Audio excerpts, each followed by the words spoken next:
Medea? This is a production of Medea with Judith Anderson playing the title role in 1959. Anything about her nose there? No. She's just, it's a straight makeup with, of course, those exaggerated eyes and so forth. Who are we looking at here? This is Lee J. Cobb, who was cast to play Don Quixote in our production of Mano La Mancha, David Susskind's production, I should say, in about 1959. Let's see what you did with the tracing. And here is a design for the makeup, which I wanted to do with a built-up head and all that to elongate that rather heavy face of his. Cobb would have none of it. He felt that he could act the thing and that makeup artists were totally superfluous and that I shouldn't try to prove myself on his face. So we obviously compromised, and I did the minimum, which is mainly hair pieces and mustaches, and that was about it. Can we see what he looked like, what he ended up considering? It was okay. This is? Well, this is Eli Wallach, a pussycat to deal with, and he let me do a real job, a fun job, at making him up as Sancho Panza. And now we have the finished product. And there's Eli, virtually all covered with foam latex except for his nose. If you had a favorite person, it would be Laurence Olivier. Tell us about Without doubt. Well, this was for Moon and Sixpence in '59, which is a Somerset Maugham story, which is based on the artist Gauguin. And the character starts off as a stockbroker who gets interested in art. At this point, he grew this beard, you know. There were changes like this. And then eventually goes to Tahiti and becomes the artist.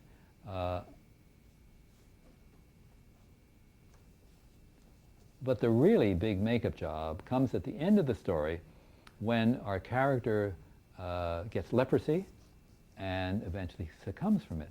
So this was the beginning of the application of that makeup. Olivier was a delight to work with.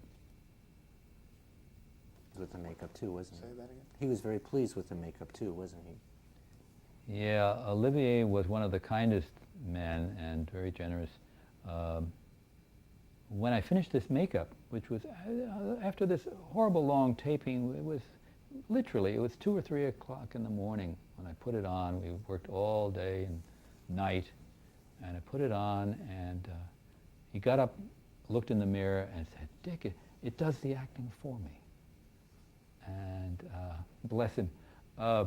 Anyway, I can't say enough about what a wonderful human being this man was, how generous he was, how thoughtful, how considerate, how kind to everyone down to the lowest wardrobe handler he was. He was totally democratic. There was no, treating his actors great and then abusing other people. Olivier was just wonderful. You had an interesting, I'm sorry. I was terrified when I knew I was going to have to work with him because I knew what a perfectionist he was. But he was the easiest person I ever worked with, and it wasn't just that he okayed what I planned. He was enthusiastic. He was like a kid. Oh, this is going to be such fun. I mean, it was that kind of, it was infectious. I immediately felt I had a close bond with him. So that was something that was beyond what you expect with an actor. It was just something very special this man had. He truly had, I think, leadership qualities. I think of him sometimes, I think of him as Henry V leading into battle. I would have followed him. You had a fascinating conversation with him while he was in the chair about his own facial characteristics. Okay, roll on that. You had an interesting conversation with him while he was sitting in the chair. About his facial characteristics. Oh yes, but that was on later. That was the later show where I put lips on him. Mm-hmm. You want to put it in now? Do we have pictures from the later show? And Frome was a... Okay. Ethan Frome was a 1960 production of this a tragic story of two people in a remote New England village who fall in love, and because they're trapped, try to commit suicide by crashing into a tree. And they wind up horribly scarred. Sterling Hayden is the man who years later is this disfigured cripple, and Julie Harris played the person who becomes virtually an invalid and a whining person who is whose soul has been destroyed by this awful happening. You know, it's funny, I still feel badly about making Julie Harris a very sweet person, or making her so ugly, so horrible. But that was what the play called for. This is? This is one of the stories in a sequence, in a series that David Susskind created for Macabre Stories. It was called the series was called Way Out. And this was a story called False Face, about an actor who is going to open Hunchback of Notre Dame in the theater and wants a spectacular makeup, and searches out and finds a derelict with this horrible face and gets him to his dressing room and copies the derelict's face on his face. Goes out, has a triumph in the opening, comes back to the dressing room, finds the derelict gone, tries to remove his makeup, and it's become his own face. Now, this harks back to your earliest days doing monster makeup. This was the first monster makeup you've done for TV? This was really the first true monster I did for TV. I based it on leprosy makeup, which I'd already studied, and also an eye disease that I actually found in medical research. The only problem was I didn't know how to make proper eyeballs. So this one is a lousy job in that respect. All the else worked pretty good. One crazy thing happened. This was taped, and during the scene where he's trying to take off the makeup, he knocked the eyeball out of the socket. And then they come in, they close on a tight close-up on it. The funny thing was, the shadow in the socket almost looked like an eye. Nobody in the control room saw he had knocked the eyeball out. I ran up and said, hey, you got to retake that. Didn't you see his eyeball fall out? No one saw it. We played it over again and decided that in truth, no one would notice that his eyeball fell out, and so we left it. You said you didn't know how to make good eyes then. That eye is made from what? Oh, it's just kind of paper behind a piece of plastic. It has no sheen, it has no life. Mm-hmm. Okay. This is? This was a macabre story in the Way Out series called a Soft Focus.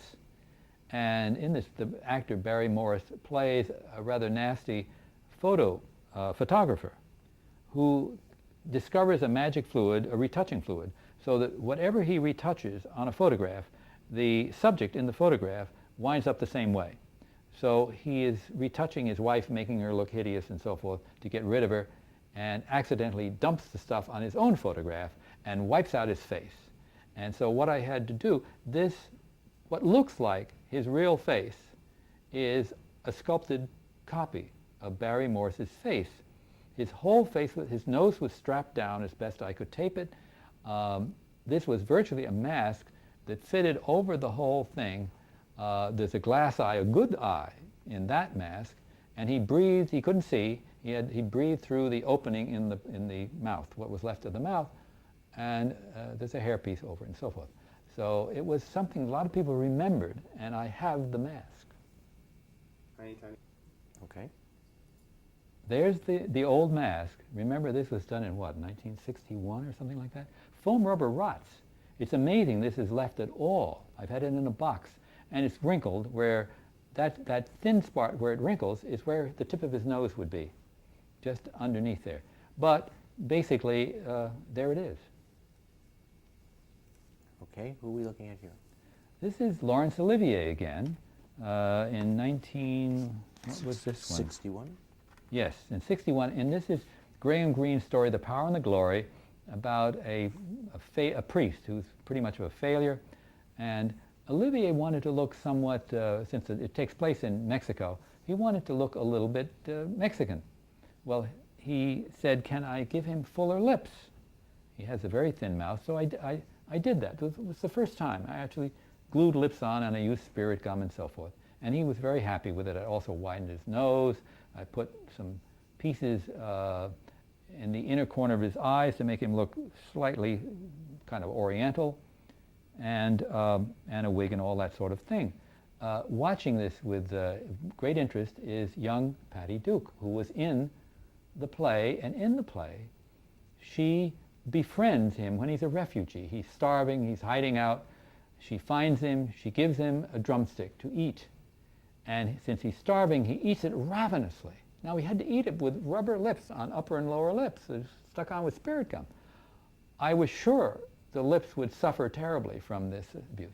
But Olivier was so skillful and so in control of everything that he did 5 or 6 takes before anything happened to the lips. And even then, only a little end started loosening up. They were soaked with grease, and I would run in after every take with a Kleenex and mop them off and then say, gee, they look okay, let's do another one.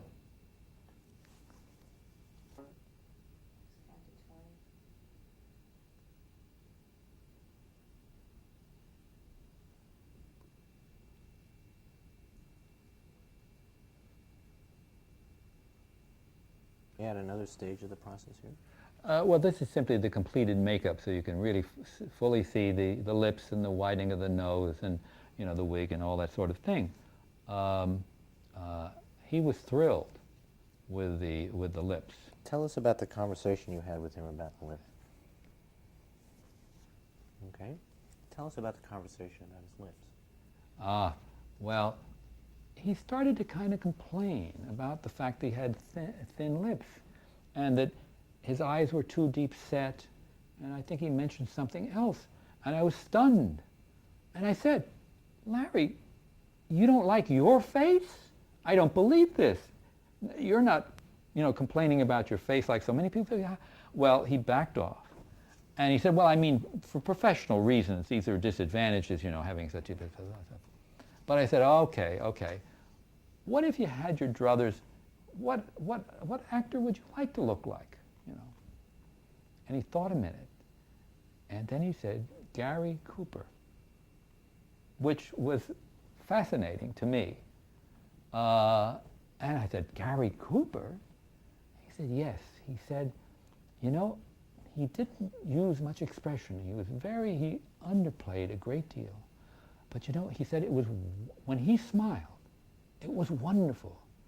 It lit up everything. It was, you know, he just was fascinated by Cooper's subtlety, his personality, I think his strength, his masculinity. All of these things apparently were what he thought would be ideal and how he would like to be.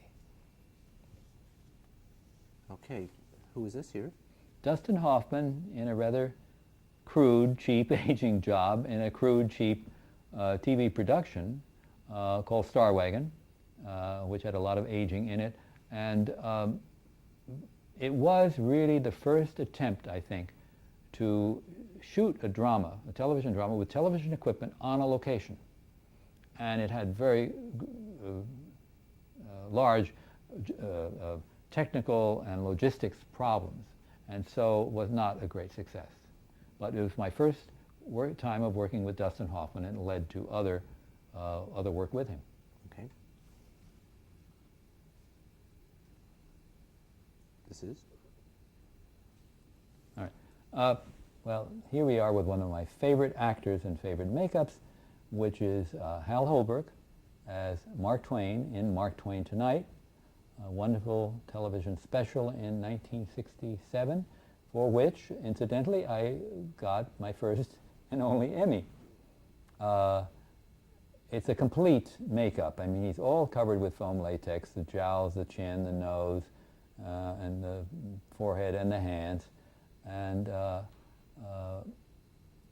he was so good to work with because he was very patient through this 3 to 4 hour process, and he even made a suggestion that the forehead looked a little kind of bare, and how about some liver spots? I thought it was a good idea, and I put them on, and ever since then I put liver spots on practically every aging makeup that I've done, and it's also been copied. So Hal really originated liver spots as a detail of character makeup. Okay. This is? This is a TV production of Dr. Jekyll and Mr. Hyde with Jack Palance playing the role. On the left, he's the good doctor with his nose fixed with an appliance to make it look less broken. And then there he is as Dr. Jekyll in a kind of Freudian interpretation, making him look more like a satyr as the monster, Mr. Hyde. He's got a rubber forehead, nose, bags underneath the eyes, and huge lips, and even a chin added.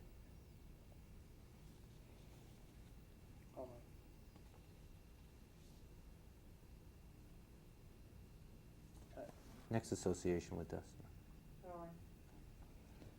Okay, Little Big Man was a wonderful challenge and something I was delighted to get, because how often do you get to do a 121-year-old makeup?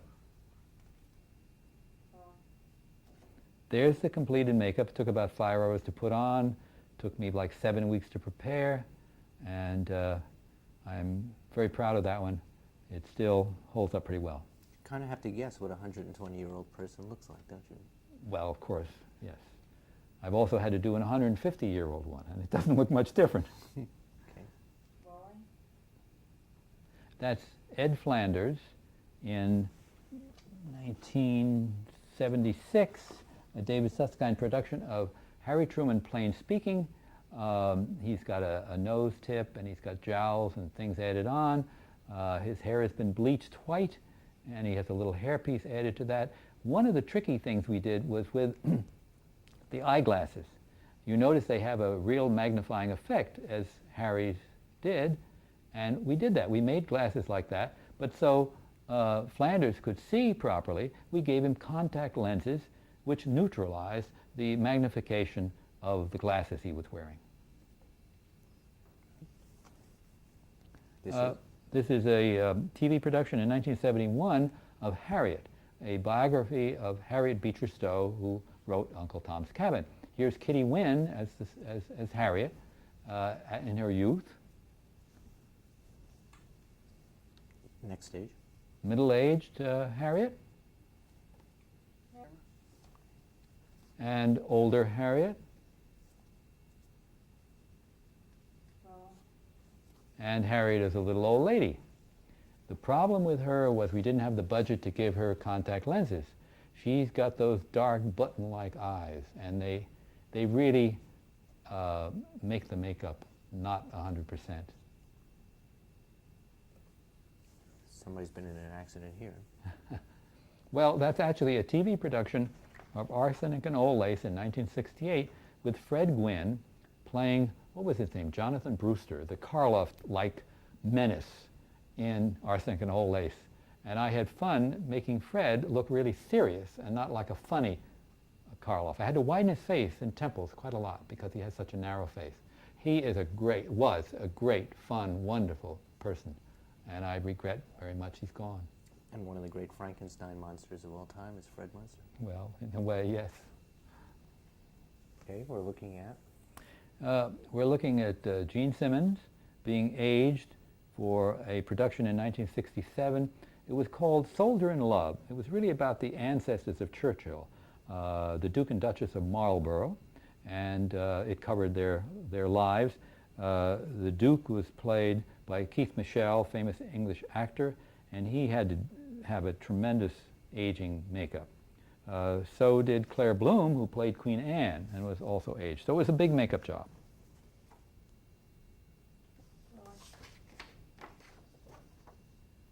Anytime. Cut. This is Keith Michell, aged to look somewhat like Churchill. Also, he's supposed to have had a stroke, hence the asymmetrical, droopy left side of his face. This is? Marlon Brando, age about 43, in The Godfather in 1971, before makeup. What have you done here to age him? Well, Brando didn't want to wear appliances. He didn't want a long makeup. So I use an old technique called old age stipple, which wrinkles the skin by applying liquid latex, drying it while the skin is stretched, and then when you let it go, little wrinkles form. It's effective if you're at least 40 or older. Worked well on Brando. In addition, there are little touches of makeup added to deepen some of the lines. His hair has some gray in it. And I've used the liver spots that I learned to use from Hal Holbrook. His mustache is whitened and so forth. Then to give him the semblance of jowls, we have what we call dental plumpers, a device which clamps to the lower jaw, or the teeth of the lower jaw, and has kind of bulges of plastic which make the cheeks stick out a little bit at the sides of your mouth. Didn't affect Brando's voice, though, right? No, some people think that it affected it. That was Brando's interpretation.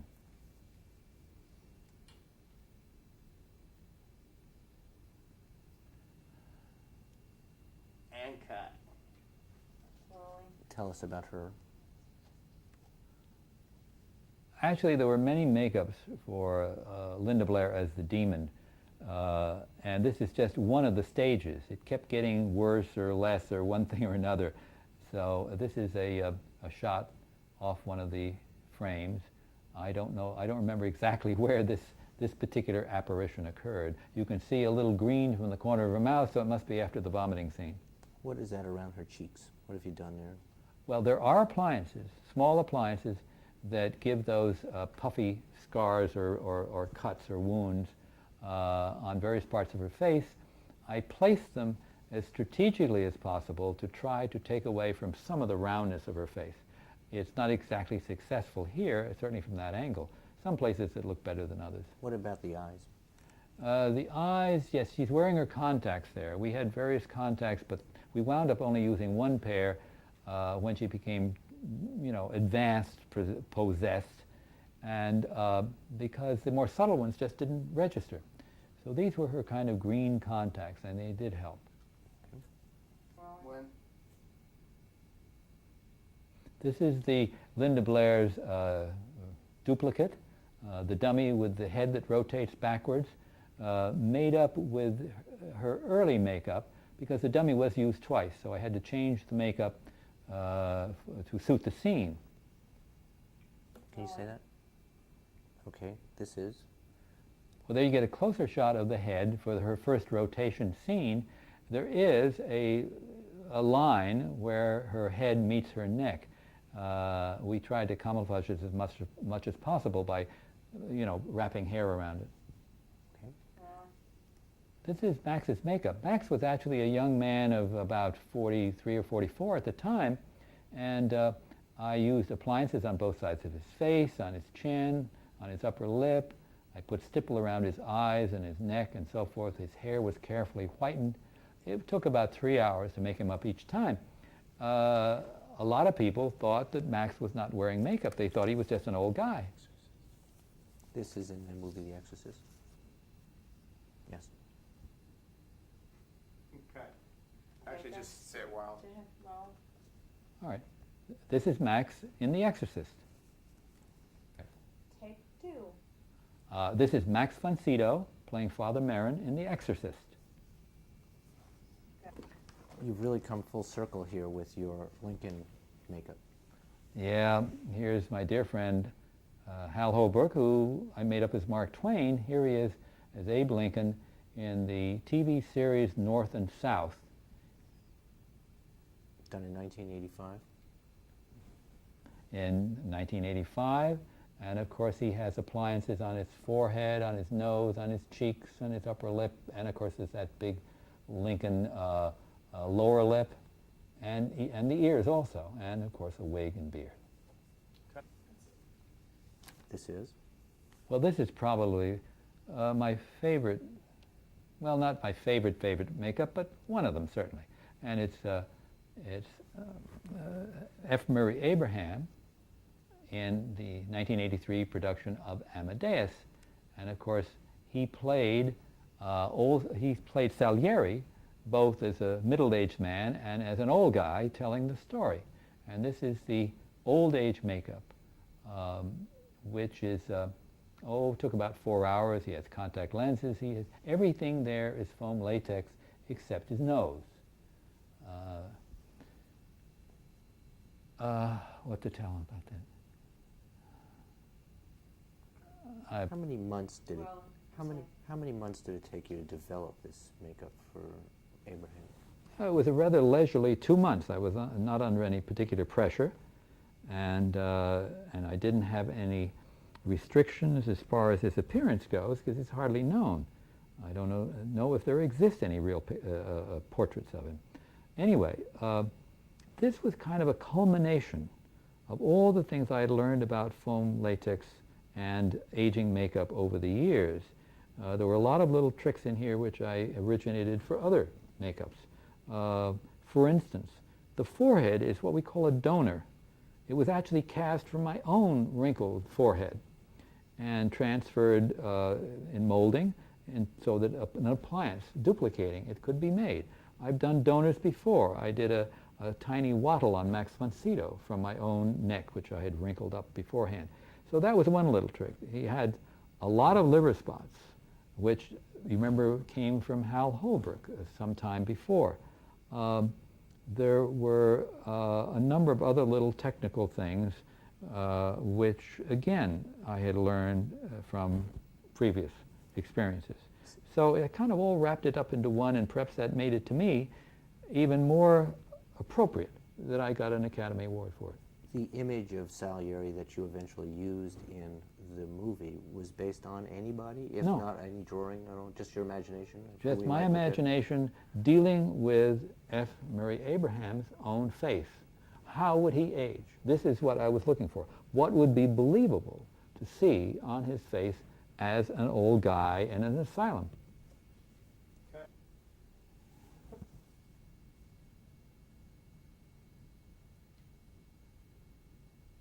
Okay.